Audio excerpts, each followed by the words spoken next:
जेके खबर नव के तमाम देखने वालों को रूफ रत्तर का सलाम पहुंचे। आइए नजर डालते हैं आज दिन भर की अहम खबरों पर। वस्ती कश्मीर जिले बडगाम के इलाके चाडोरा में जुमा के रोज फौज और जंगजू के माबैन मुसल्लह तसादुम आराई का आगाज हुआ। ताहम इस झड़प में कोई भी जानी नुकसान नहीं हुआ। अलबत्ता पुलिस के मुताबिक इस तसादुम आराई के दौरान एक जंगजू AK-47 राइफल के साथ गिरफ्तार किया गया। जराये के मुताबिक गिरफ्तार शुदा जंगजू की शिनाख्त जहांगीर अहमद भट्ट के बतौर हुई है, जो हाल ही में अस्करी सफों में शामिल हुआ था। आज भी कश्मीर विजय कुमार ने बताया कि गिरफ्तार शुदा जंगजू फरार होने वाले SPO का करीबी साथी था, जो 3 दिन पहले असोजी कैंप चाडोरा से 2 AK-47 राइफल लेकर फरार हो गया था। पुलिस के मुताबिक अल्ताफ नामी SPO जायज झड़प से फरार होने में कामयाब हो गया। आज सुबह पुलिस को एक रिलायबल इनपुट हासिल हुई थी कि चाडोरा के हार्दपुरा इलाके में एक सस्पिशियस मूवमेंट दिख रही है। मिलिटेंट को स्पॉट किया गया था। इस खबर को मिलते ही पुलिस, आर्मी और CRPF की जॉइंट पार्टीज़ ने जो है इलाके को कॉर्डन किया। ड्यूरिंग कॉर्डन जो छुपा हुआ मिलिटेंट था उसने हमारी फोर्सेस पे फायर किया है और फोर्सेस ने लेकिन बहुत ही रिस्ट्रेंट दिखाते हुए मिलिटेंट को सरेंडर करने की अपॉर्चुनिटी दी। ड्यूरिंग दिस हमारे बहादुर जवानों ने, पुलिस के, आर्मी के, CRPF ने बड़ी हिकमत से जो है ये फायर करता हुआ मिलिटेंट जिंदा पकड़ा है। उससे जो है एक AK-47 राइफल भी बरामद हुई है। आगे की कार्रवाई अभी जारी है। जिले तरक्याती कमिश्नर गांधरबल शफकत इकबाल ने आज गांधरबल जिले में अफसरान की एक मीटिंग तलब की। मीटिंग के दौरान मेरा शहर मेरा फख्र नामी प्रोग्राम के मुनक्कद होने से पहले किए गए इकदाम के हवाले से तरक्याती कमिश्नर ने जानकारी हासिल की। इस मीटिंग में ADC गांधरबल, ACR गांधरबल, सदर म्युनिसिपल कमेटी गांधरबल व दीगर अफसरान मौजूद थे। एम्प्लॉय जॉइंट एक्शन कमेटी और CMPA की जानिब से आज श्रीनगर की प्रेस कॉलोनी में एक प्रेस कॉन्फ्रेंस का इनेकाद किया गया। अपील करती हूँ कि ये जो नामी निहाद लीडर है ये मजलूमों का खून चूसते हैं। गवर्नर साहब से मेरी अपील है कि वो इस पर इंक्वायरी करे। ये इनके पास गाड़ी बंगला कहाँ से आते हैं? तो ये मजलूमों का खून चूसते हैं। तो ये बोलते हैं, आगे लड़कों को बोलते हैं पहले 500 रुपया दो, हम आपकी फाइल आगे लेंगे। आप इस पे जांच करो। मैं गवर्नर साहब से अपील करती हूँ। वो कौन लीडर है, आप नाम बताइए। मैं नाम नहीं बता सकती। जिन्होंने कल प्रोग्राम फोन कॉल किए थे उनको पता होगा हमने किया क्या। मैं चाहती हूँ कि सभी लीडरों पे जांच, चाहे उसमें मैं भी आ जाऊंगी, इजेक आ जाएगा, जो भी लीडर आ जाएगा, आप सबकी जांच करो।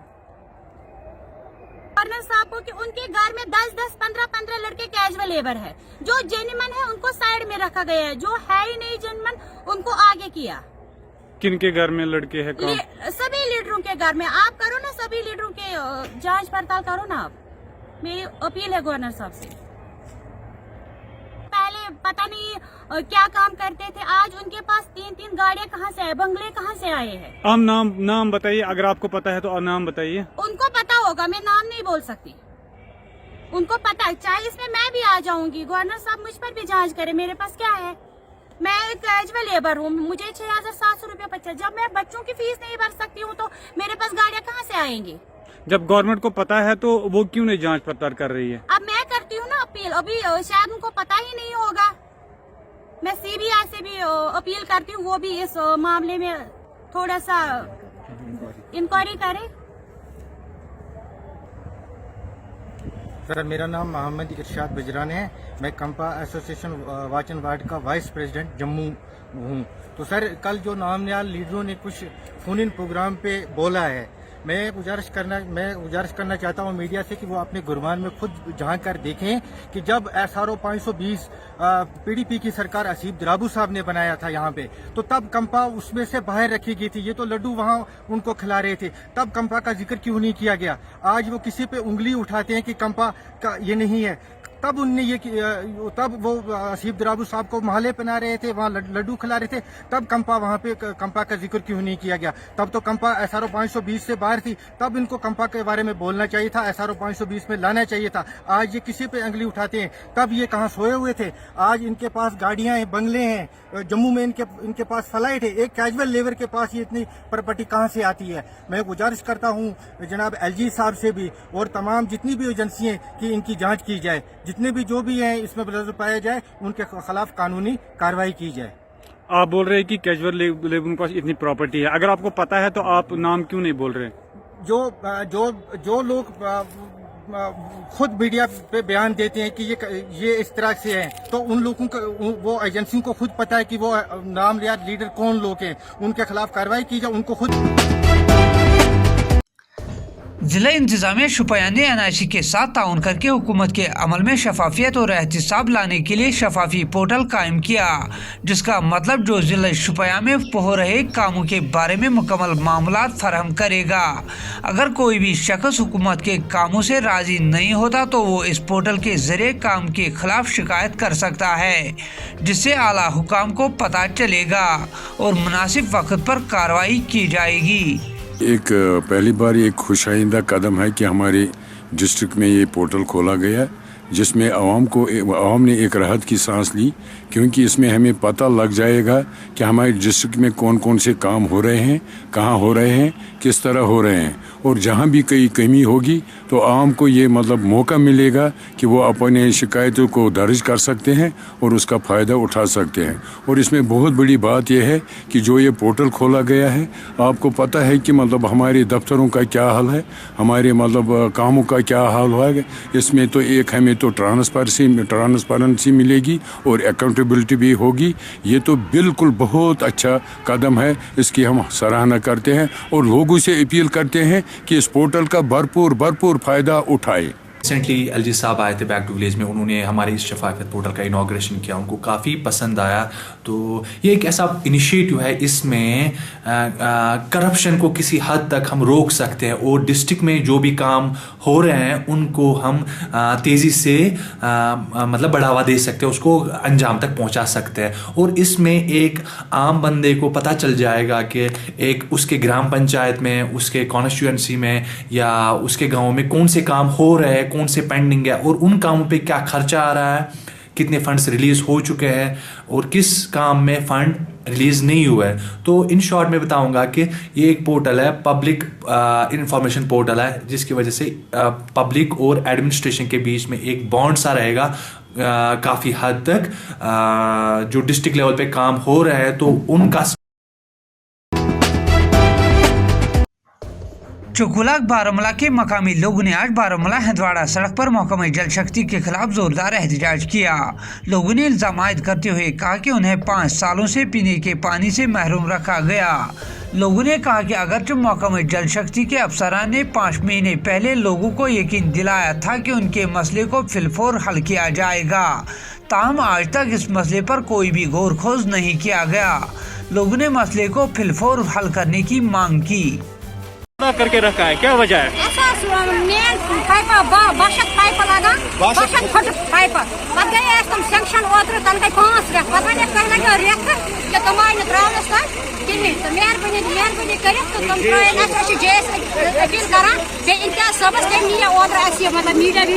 जाए क्या नाव ये जाए तो ये रोड से ब्लॉक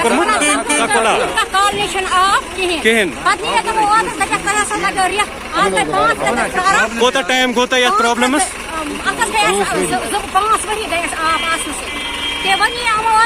तो पानी का बहुत ही प्रॉब्लम है, ये बहुत सफर कर रहे हैं। मेहरबानी करके काम तक ये बात पहुँचाए कि अल्लाह ताला आपको भी सलामत रखे, तो प्रॉब्लम दूर। मेहरबानी तो मेहरबानी करे वैसे ड्रामा तेलपाती वालों के पास, NHP वालों के साथ सबके पास मतलब कोई रिकॉर्ड नहीं निकला इसका आज तक। हाँ मेहरबानी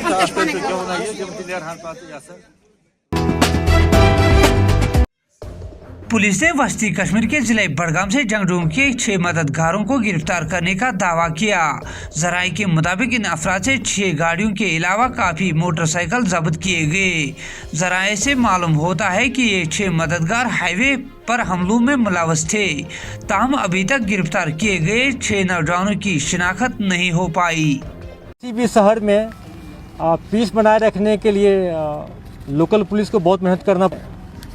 लश्कर तैयबा का एक बड़ा मॉड्यूल सॉल्व किया है।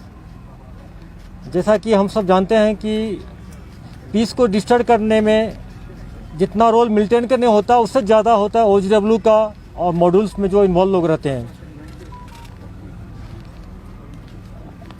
पिछले 2 महीना पहले नॉर्थ कश्मीर से हंदवारा से लश्कर तैयबा का एक मिलिटेंट पाकिस्तानी सैफुल्ला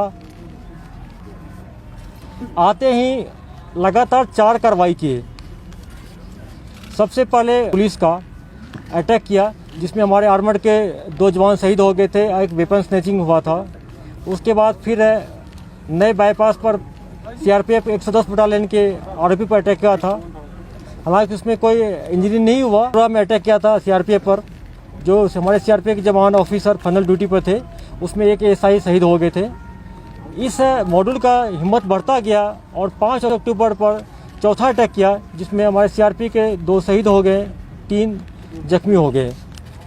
हमारे पुलिस ने, श्रीनगर पुलिस ने खास करके वेस्ट जोन के SP साहब, SDPO, SHO तीनों की टीम मिलके 3-4 स्पेशल टीम बनाए जिसको बार बार SSP साहब, DI साहब गाइड करते रहे। और इस टीम ने करीब 10-15 लोगों सस्पेक्ट को ह्यूमन इंट और टेक्निकल इंट के बेस पर पकड़ के लाया, थ्रोली इंट्रोगेट किए। उस बेसिस पर जब पिन पॉइंट पर हुआ तो बरजुला में जो इनकाउंटर हुआ जिसमें सैफुल्ला एक लोकल टेररिस्ट इरशाद जो पुलवामा के थे मारे गए, वहाँ तक हम लोग नहीं रुके। हमारी टीम ने उसके बाद अपनी कार्रवाई को उस मॉड्यूल के पीछे और आगे गया। उसके दरमियान जो पाया गया कि इस सारे अटैक करने के पीछे जो मॉड्यूल काम कर रहा था उसमें 3 से लेकर 10 तक आइडेंटिफाई करते करते 6 को पिन पॉइंट किए और 6 जो मिलिटेंट के एसोसिएट थे LAT के, उसको पकड़ने में कामयाबी मिली। उसको इंटीग्रेट करने पर उन्होंने जिस व्हीकल का यूज किया जिसमें कि एक तवेरा है, 2 अल्टो है, 3 बाइक है, उसको सीज किया गया। पूरा मॉड्यूल को बस्ट किया गया। ये लोग मिलिटेंट को शेल्टर देते थे, उसको एरिया को रेकी करके देते थे कहाँ अटैक करना चाहिए, कहाँ पर हमारे फोर्स पुलिस के लोग मान कि बैठे हुए हैं या जो मान लीजिए कोई सुस्त में ऐसे सिचुएशन में जहाँ अटैक किया जा सकता है, उसके वाला ये ट्रांसपोर्ट भी कराते थे। तो मैं इस बड़ी कामयाबी पर खास करके इस LAT के बड़े मॉड्यूल को बस्ट करने में, पकड़ने में और दोनों ढंग से किया गया। जहाँ एक्शन करना चाहिए उसको एक्शन करके न्यूट्रलाइज भी किया गया, जिसको पकड़ना चाहिए पकड़ा गया। इसके लिए हमारे पुलिस को, मैं अपने पुलिस को, श्रीनगर पुलिस को, DI साहब को, SSP साहब को, सबको, सारी टीम को मुबारकबाद देता हूँ। और मैं इनसे एक्सपेक्ट करता हूँ कि ऐसे मेहनत करते रहे और इस सारे जितने JS का हो, LAT का हो या ISJ का मॉड्यूल जो श्रीनगर में काम कर रहा है उसको जल्दी से जल्दी पकड़ ले और आने वाले दिन में यहाँ पर शांति हो। अभी विंटर की सीज़न आ रहा है, विंटर में टूरिस्ट आने का हम लोग एक्सपेक्ट कर रहे हैं। समर की सीज़न आएगा, जितना हम लोग ऐसे तत्व को, ऐसे एलिमेंट को हम न्यूट्रलाइज करेंगे, अरेस्ट करेंगे। जो अल्ताफ है, उसके साथ एक उसका दोस्त था जो कि फेमस स्टोन पेल्टर भी था, जहांगीर भट्ट, वो भी भाग गया था। तो खबर मिलते ही पुलिस ने, आर्मी ने जनूबी जिला पुलवामा के कवानी अवंतीपुरा इलाके में आज फौज की 55 RR अवंतीपुरा पुलिस और CRPF ने मुश्तरका तौर एक सर्च ऑपरेशन का आगाज किया। इस दौरान मुश्तरका पार्टी ने जंगजू के एक कमीनगाह को तबाह करने का दावा किया। कमीनगाह से भारी मकदार में धमाका खेज मवाद बरामद किया गया। पुलिस ने इस ज़िम्मन में केस दर्ज करके तहकीकात शुरू की। हुकूमत के बैक टू विलेज प्रोग्राम के जबरदस्त रद्द अमल के बाद लेफ्टिनेंट गवर्नर मनोज सिन्हा ने आज राजभवन में म्युनिसिपल कमेटी के जिम्मे में आने वाले इलाकों के लिए आइंदा my town my private program के हवाले से तैयारियों का जायजा लिया। ये 2 रोज़ा प्रोग्राम 19 और 20 अक्टूबर को मुनक़िद होगा। साबिक चीफ मिनिस्टर और कांग्रेस के सीनियर लीडर गुलाम नबी आज़ाद भी आज कोरोना वायरस से मुस्बत पाए गए। आरटीआई मूवमेंट कारकुनों ने आज श्रीनगर की प्रेस कॉलोनी में एहतजाज किया। कारकुनों ने हकीकी गरीबों को बीपीएल राशन कार्ड मुहैया करने की और यूनियन टेरिटरी में राशन कार्ड को डिजिटाइजेशन बनाने की मांग की। और यही डिपार्टमेंट जो है बाकी जो है प्राइवेट जो दुकानदार हैं या सब्जी वाले हैं या बाकी लोग हैं उनको जुर्माना करती है कि रेट लिस्ट नहीं है। आप मुझे बताइए आज तक कहाँ पे हमने देखा कि सरकारी राशन स्टोर पे कोई रेट लिस्ट चस्पा है? इनके पास रेट लिस्ट नहीं होता है। इनको डिजिटल मशीन का इस्तेमाल करना है, डिजिटल मशीन से ट्रांजैक्शन करनी है, ऑर्डर है बाज़ाब्ता उसका, तो ये वो भी नहीं करते हैं। अब जो है हम शुक्रगुजार हैं जो सेक्रेटरी हैं अपने फूड डिपार्टमेंट के सिमरनदीप सिंह जी, उनने कुछ एक्शन कार्रवाई शुरू की है, बट अभी जो है बहुत करने की ज़रूरत है। इसमें बहुत सी धांधलियाँ हुई, बहुत सी चोरियाँ हुई है, उनको भी एक्सपोज होना चाहिए। क्या वजह है आपको लगता है कि ये सब चीज़ें इम्प्लीमेंट नहीं हो रही ऑन ग्राउंड? इसमें यह है क्योंकि ये डिपार्टमेंट में बहुत ज़्यादा करप्शन है, ऊपर से नीचे तक करप्शन और बहुत सालों से करप्शन है। अब ये मुझे नहीं लगता कि एक दिन में ठीक होगा, इसमें कुछ टाइम लगेगा, मगर इसमें जो है लोगों को भी आगे आना है, लोगों को भी समझना है, लोगों को प्रेस करना पड़ेगा। जितने भी राशन स्टोर के स्टोर कीपर्स उनको प्रेस करना पड़ेगा कि जब वो वहाँ पे जाएं, लोगों को चाहे कि वो वहाँ पे डिमांड करे कि डिजिटल पीओएस मशीन से उनका ट्रांजैक्शन होना चाहिए। एक तो हुआ है। दूसरी बात है कि डिजिटल जो कंडा होता है वहाँ पे, डिजिटल कंडे से उनको तोलना चाहिए जो अपने राशन है, उसके बगैर उनको राशन नहीं लेनी चाहिए वहाँ से, और वहाँ से रसीद लेनी चाहिए। जब भी वो शॉपिंग करे, जब भी वो वहाँ से चावल लें, आटा लें, कुछ भी लें, उनको वहाँ से रसीद लेनी चाहिए। रसीद होनी चाहिए डिजिटल रसीद, डिजिटल मशीन से जो निकलती है। ये कानून है, मगर अनफॉर्चुनेट बात यह है कि ये जो लोग इस्तेमाल करते ही नहीं है, तो बाकी के लिए ये अनफोर्स करते हैं। जो प्राइवेट दुकानदार है उनके लिए तो छापा मारते हैं लोग, उनको जुर्माना करते हैं, बट खुद ये बिल्कुल इसकी वायलेशन कर रहे हैं गवर्नमेंट के राशन स्टोर। सर कंज्यूमर के लिए आपकी मैसेज क्या है? कंज्यूमर के लिए मैसेज ये है कि उनको रहबर खेल उसातिज़ा ने आज श्रीनगर में एक जोरदार एहतजाज किया। उसातिज़ा उनके नौकरियों को बाकायदा बनाने की मांग कर रहे थे। नमस्कार, हम सब रहबर खेल फिजिकल एजुकेशन पूरे जम्मू कश्मीर से, Jammu Kashmir union territory administration और जम्मू कश्मीर में जितनी भी पार्टीज़ हैं, चाहे वो BJP Jammu Kashmir union territory की गवर्नमेंट हो, हम उनसे सेंट्रल गवर्नमेंट से यही रिक्वेस्ट करते हैं कि जल्द से जल्द रहबर खेल फिजिकल एजुकेशन टीचर को रेगुलाइज किया जाए और इनका जो प्रोविजन पीरियड है वो यूटी की तर्ज पे 2 साल का किया जाए। जैसे इन्होंने SRO 202 का प्रोविजन पीरियड घटा के 5 साल से 2 साल किया है, वैसे ही हम इनसे रिक्वेस्ट करते हैं हमारे lieutenant governor Manoj Sinha sir ji से कि हमारा प्रोविजन पीरियड 7 साल से घटा के 2 साल किया जाए और हम लोगों को जल्द से जल्द रेगुलाइज किया जाए। ये बात हमने सेंटर तक पहुंचाई है, जो हमारे PMO में राज्य मंत्री हैं डॉक्टर जितेंद्र सिंह जी, उन तक पहुंचाई है, और जो हमारे स्पोर्ट्स के मिनिस्टर हैं किरण रिजिजू जी, उन तक हमने ये बात पहुंचाई है। हमने रिटर्न में भी उनको लेटर्स लिखे हैं कि हमें जल्द से जल्द रेगुलाइज किया जाए। और हमने जम्मू कश्मीर में ऐसी कोई पार्टी नहीं है, कोई राजनेता नहीं है जिसको हमने मेमोरेंडम सबमिट नहीं किया हो। हम यही चाहते हैं कि हमें जल्द से जल्द रेगुलाइज किया जाए, ये हमारा हक है। जम्मू कश्मीर यूनियन टेरिटरी में जल्द से जल्द रेगुलाइज किया जाए, क्योंकि हम जिस रिक्रूटमेंट के तहत लगे हैं, हम लोग प्रॉपर चैनल के थ्रू लगे हैं, हमारी कोई भी बैकडोर एंट्री नहीं है। गवर्नमेंट ने जो पॉलिसी बनाई है हम उसका रिस्पेक्ट करते हैं।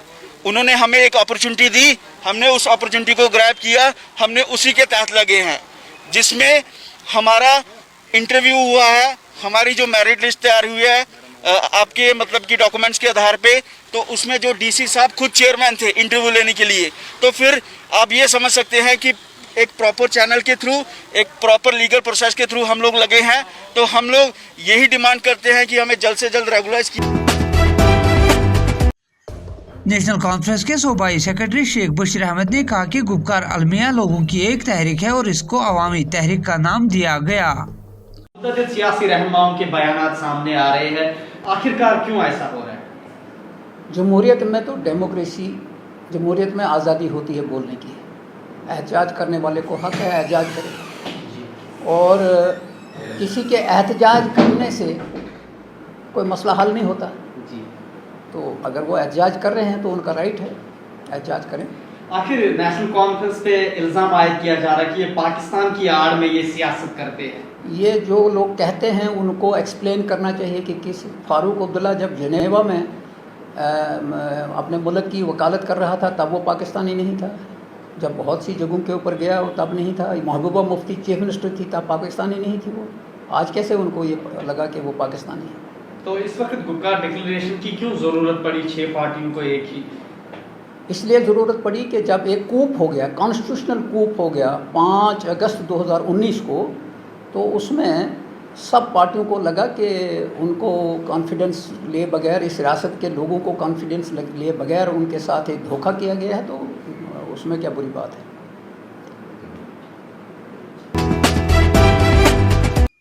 भारतीय जनता पार्टी लीडर आदित्य शर्मा ने आज श्रीनगर की प्रेस कॉलोनी में एक प्रेस कॉन्फ्रेंस का इनेकाद किया।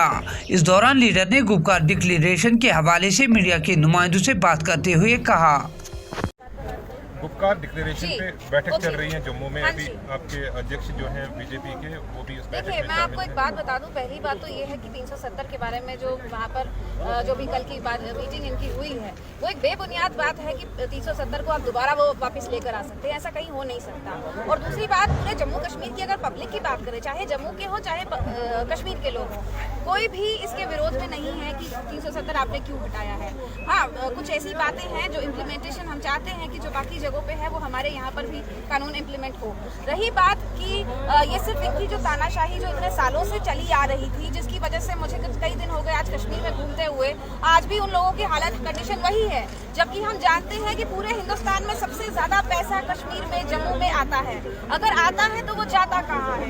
इतने सालों से इन लोगों ने जो कश्मीर का हाल किया है, आप देख सकते हैं लोगों की कंडीशन। आप यहाँ पे सब लोग खड़े हैं, यूथ यहाँ पर खड़ा है, आपके सामने सड़क पर खड़ा है। तो वो ये किसकी वजह से, किसकी बदौलत है ये सब कुछ? ये उन्हीं की वजह से है। और आज वो वही उसी 370 को यहाँ पर लाकर दोबारा वही तानाशाही चाहते हैं, सिर्फ अपना राज चाहते हैं और कुछ नहीं। उन्होंने आज तक ना किसी का कुछ किया है, ना उनके लीडर्स, इनफैक्ट जो उन्होंने आगे के उनके जो नुमाइंदे हैं, वो भी उन्होंने आज तक किसी का कुछ नहीं। ग्राउंड लेवल पर अगर बात की जाए तो ये जम्मू कश्मीर की जनता जो है हमारी, सफर कर करके आज इतने साल हो गए, जहाँ पर हम कई साल पहले थे आज वहाँ पर है।